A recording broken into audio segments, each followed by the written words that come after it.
This is a popular story with my family and most of my friends. Amanda is my brother's girlfriend. At the time of this story, she was looking for her first apartment and moving out of her parents' house.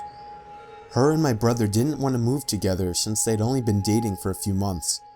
She opted instead to search for a roommate online. Browsing Craigslist, she found an ad titled something like, "Roommate Wanted, Females Only." This sort of thing was common since the area she was looking in was mostly young professionals. The listing was for a room in a house for about $225 a month, which was quite cheap compared to most of the other places listed. The occupant listed herself as a 23-year-old college student that wasn't comfortable with living with any males. The other roommate would have their own room and attached bathroom. So far, Amanda was into this place. However, the listing only had a single photo from outside the property. Amanda sent an email wanting to meet the occupant and tour the house. Within 30 minutes, she receives an email back with all the details and time to stop by.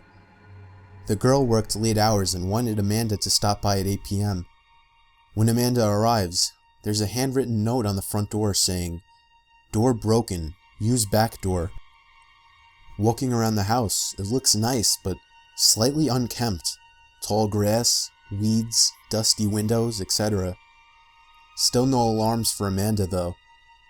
When she knocks on the back door, an older man opens the door. At first, Amanda thinks that she has the wrong house, but the man reassures her and says that the occupant was out and that he was the landlord. The occupant asked him to meet Amanda since she was working late.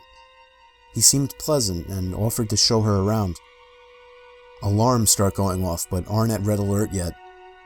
First, the guy was clearly in his 40s, unshaven, and looked like he lived in his car. Also, only the kitchen light was on. As they walked around the house, Amanda noticed one huge red flag. No furniture. Nothing.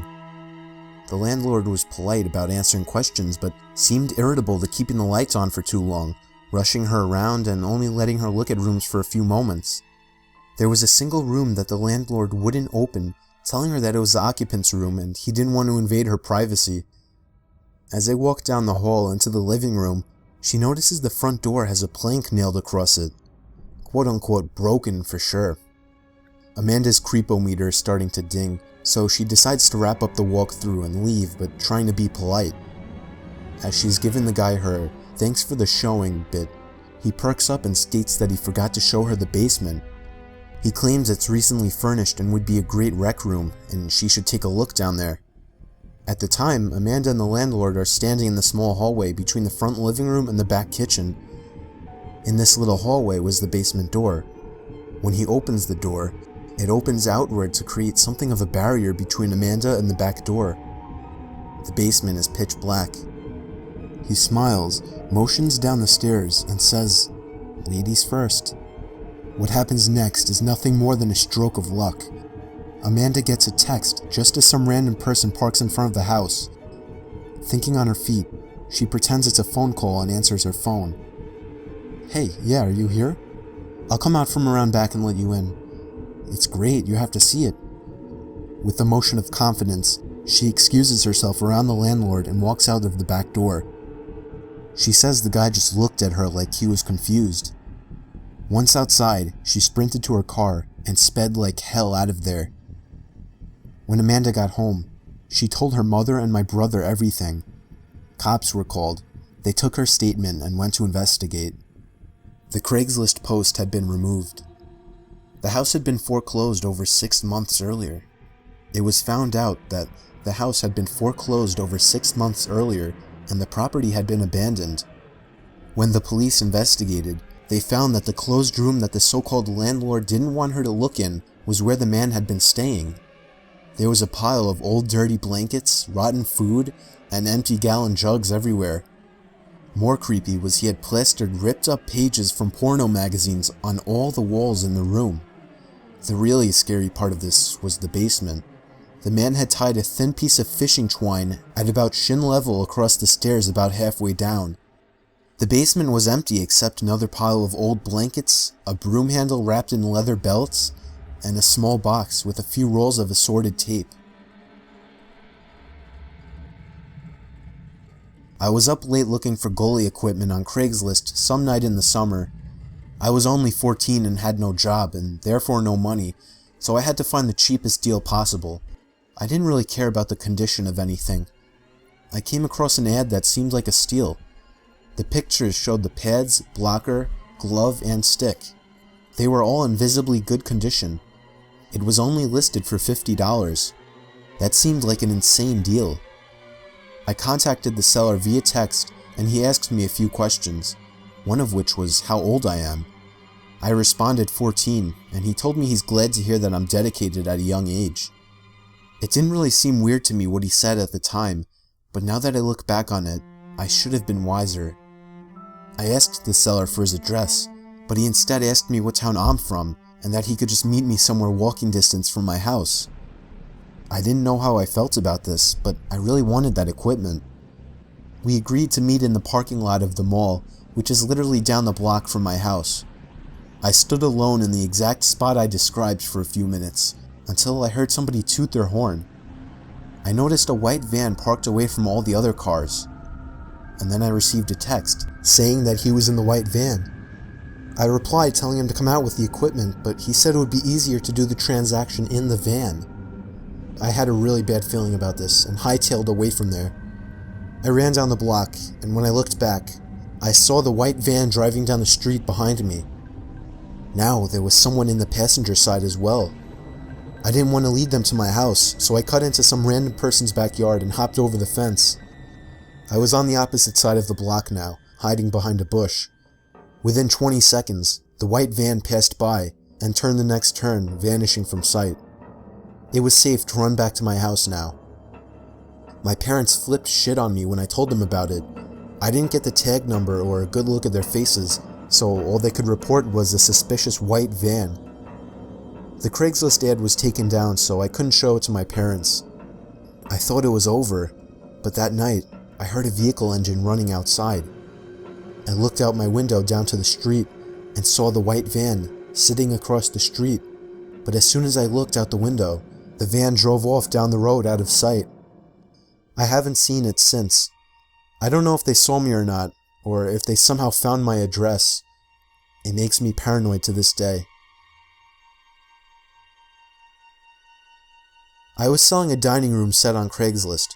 I listed it for $1,200, but put slightly negotiable in the title. It was a good-looking set, but I wasn't getting any offers. I did live in the country though, so not a lot of people lived in my town. I finally received a call about the set.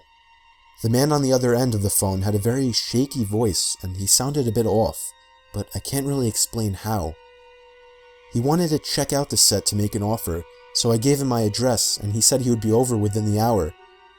I dusted off all the furniture one more time to make it look as nice as possible. The doorbell rang within 10 minutes. I was shocked. He must have lived really close, which in my area was very surprising. I opened the door and immediately felt uncomfortable about letting this man into my house. He was wearing a white undershirt with yellow stains scattered all over it. His pants were way too baggy and had a few tears in them. His gray mustache stained brown in the middle, and his hair a complete mess. Basically everything you shouldn't look in public, he looked. Basically everything you shouldn't look in public, he looked. He greeted me with a hello in the same shaky voice as before. I invited him in and he immediately caught a glimpse of the dining room set, since the dining room is the first room you see in the house.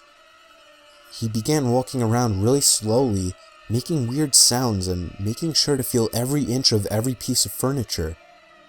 I was very weirded out watching this and decided to break the silence by bringing up the price.